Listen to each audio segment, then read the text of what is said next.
السلام عليكم ورحمة الله تعالى وبركاته. الحمد لله وصلى الله وسلم على سيدنا ومولانا محمد وعلى آله وأصحابه والتابعين لهم بإحسان إلى يوم الدين. Tu dois connaître cet homme, le prophète Muhammad sallallahu alayhi wa sallam.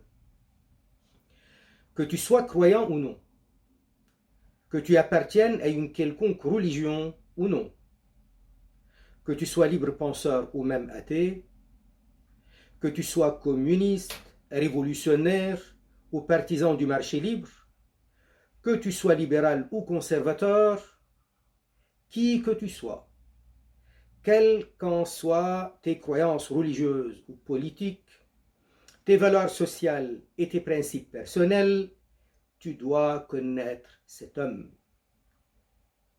Le prophète Muhammad sallallahu alayhi wa sallam. Il prêcha une religion, fonda un État, bâtit une nation, établit un code moral, réforma les mœurs et la politique, fit naître une société solide et dynamique qui personnifia ses enseignements en les mettant tous en pratique et qui révolutionna tous les domaines de la pensée et de l'action humaine de l'époque et ouvrit la voie au temps à venir.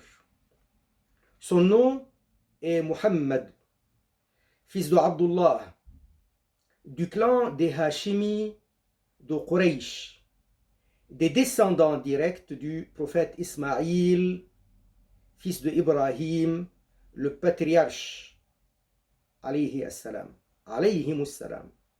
de la sainte Mecca, que la paix et les bénédictions d'Allah soient sur lui et sur tous les prophètes. Lui, l'orphelin qui entama sa route seul. Sa mère, Dame Amina, était une jeune veuve. À peine quelques mois après son mariage, elle perd son mari Abdullah. Le saint prophète Muhammad, puisse davantage de bénédictions divines exalter perpétuellement son saint rang, naquit à la sainte Mecca en Arabie, l'an 571 de l'ère grégorienne. À son tour, sa mère, Dame Amina, quitta ce monde pour laisser le saint prophète doublement orphelin, alors qu'il n'avait que 6 ans. Paix et salut sur lui. Il était des Quraysh, la tribu la plus influente et la plus respectée de toute l'Arabie.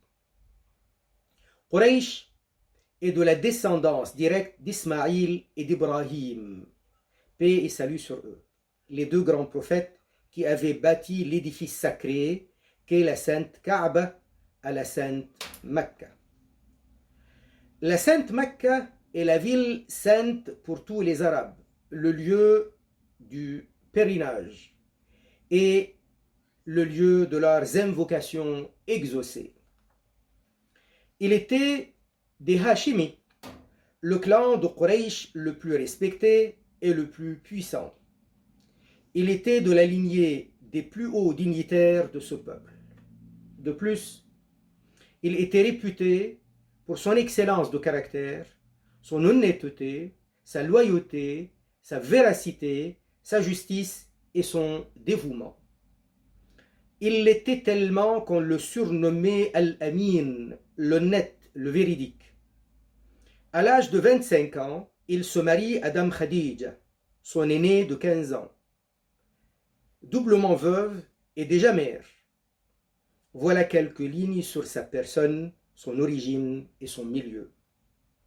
Quant à sa personnalité, ses caractères et sa croyance, il était un parfait exemple d'excellence.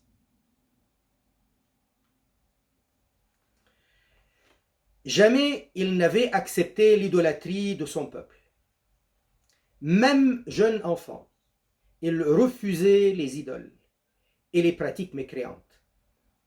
Il aimait s'isoler et se recueillir à la modeste grotte de Hira, dans les hauteurs du mont de An-Nour, dans la périphérie de la ville de Mecca. À l'âge de 40 ans, il y reçoit l'archange Jibril, l'archange Gabriel. Le voilà face à un ange qui le serre extrêmement fort contre lui et le relâche en lui disant « Iqra », autrement dit « lis » ou « récite ». Le mot « Iqra », on peut en comprendre « lis » et on peut en comprendre « récite ». Le prophète répond qu'il ne sait pas lire. L'ange le reprend, le resserre encore très fort une deuxième fois, et en le relâchant, il lui réitère « Iqra ». De nouveau, le prophète lui dit qu'il ne sait pas lire. Alors l'ange le resserre pour la troisième fois et lui dit, en le relâchant, ce qui signifie « Iqra, au nom de ton Seigneur, lui qui a créé. Il a créé l'homme à partir d'un caillou de sang adhérent. Iqra, et ton Seigneur est le plus généreux. Lui qui a donné le savoir à partir du kalam. Le mot kalam, qui est un mot français dans le dictionnaire, est originaire du mot qalam arabe, qui veut dire plume, stylo. Il a appris à l'homme ce qu'il ne savait pas. Il lui transmet les 5 premiers versets du Saint-Coran et lui annonce que Allah l'a choisi et élu prophète et messager. Il lui annonce qu'Allah l'a chargé de la sainte mission prophétique pour propager la parole et les enseignements divins. Ainsi, il entama sa route tout seul. Il dut faire face à toutes les hostilités les plus féroces et les plus déterminées de son peuple, sans faiblir ou fléchir.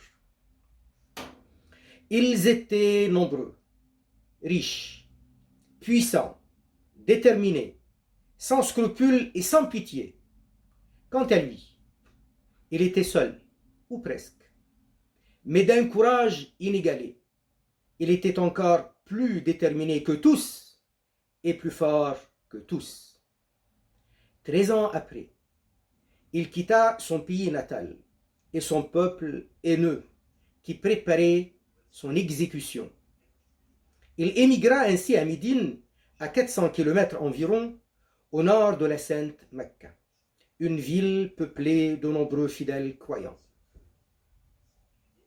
De partout en Arabie, on lui fait la guerre, et on s'attaque à lui et aux croyants autour de lui à Médine avec des coalitions armées, mais en vain.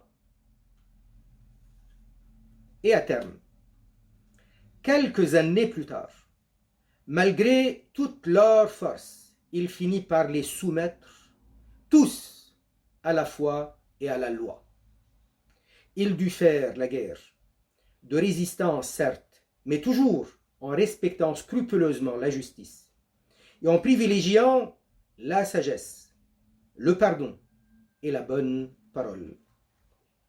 Armé de sa foi et de sa patience, armé de son comportement d'excellence, armé de sa sagesse, de sa bonne parole et de sa pureté, armé de sa détermination ô combien solide, il vainquit leur haine, leurs stratagèmes, leurs armes et leurs armées. Et son souffle chaleureux et lumineux de la foi ne cessa de s'intensifier et de s'étendre. Il était tel un soleil qu'on chercha à éteindre avec la bouche. Lorsque les chefs et dignitaires de son peuple se réunirent auprès de son oncle paternel, le vieil Abu Talib, et lui proposèrent, pour renoncer à son message appelant à la foi et dénonçant la mécréance, de le couronner roi d'Arabie, roi de l'Arabie, de le marier à qui il voulait, et de lui donner de toute leur richesse, au point de devenir le plus riche de tous. Il déclina toutes leurs offres en disant: même si l'on me mettait le soleil dans ma main droite et la lune dans ma main gauche, pour abandonner ma mission, je ne le ferai jamais jusqu'à ce que Dieu lui donne victoire, quitte à mourir pour cette cause. Lui, l'homme le plus marquant. Sallallahu alayhi wa sallam, walhamdulillahi rabbil alamin.